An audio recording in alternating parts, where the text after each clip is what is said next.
امریکہ میں تارکین وطن اور شہری حقوق کے گروپوں نے صدر ڈونلڈ ٹرمپ کے انتظامی احکامات کو چیلنج کرتے ہوئے کئی مقدمات دائر کر دیے، جن میں امریکہ میں پیدائشی شہریت کو واپس لینے کی کوشش کا حکم بھی شامل ہے۔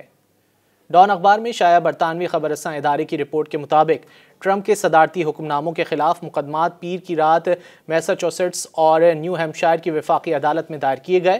اس سے قبل کیلیفورنیا اور کنیکٹیکٹ سمیت کئی ریاستوں میں ڈیموکریٹک اٹارنی جنرلز نے ممکنہ قانونی چیلنجز کی توقع ظاہر کی تھی۔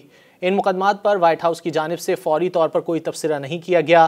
ڈیموکریٹک قیادت والی ریاستوں میں ٹرمپ کے ایجنڈے کے دیگر پہلوؤں کو چیلنج کرتے ہوئے مزید مقدمات دائر کیے جانے کا امکان ہے، جہاں پہلے ہی ایلون مسک کی زیر قیادت حکومتی کارکردگی کے محکمے اور سرکاری ملازمین کے لیے ملازمتوں کے تحفظ کو کمزور کرنے کے حکم نامے کے خلاف مقدمات دائر کیے جا رہے ہیں۔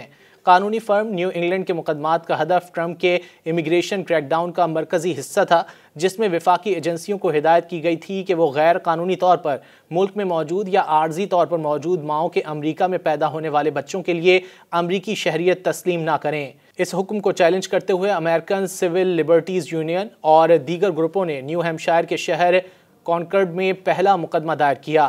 ایک اور مقدمہ بوسٹن میں آدھی رات کے وقت ایک حاملہ ماں اور تارکین وطن کی تنظیموں کی طرف سے دائر کیا گیا۔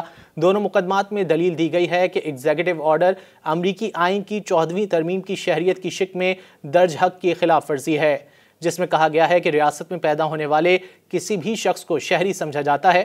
دونوں مقدمات میں امریکی سپریم کورٹ کے 1998 کے فیصلے کا حوالہ دیا گیا ہے، جس میں کہا گیا تھا کہ غیر شہری والدین کے ہاں امریکہ میں پیدا ہونے والے بچے امریکی شہریت کے حقدار ہیں۔ ٹرمپ کے دیگر ابتدائی حکم ناموں کے خلاف اور کئی مقدمات بھی زیر التوا ہیں۔ نیشنل ٹریجری امپلائیز یونین نے ٹرمپ کے اس حکم نامے کے خلاف مقدمہ دائر کیا، جس کے ذریعے وفاقی ایجنسی کے ہزاروں ملازمین کو برطرف کرنا اور ان کی جگہ سیاسی وفاداروں کو تعینات کرنا آسان ہو گیا ہے۔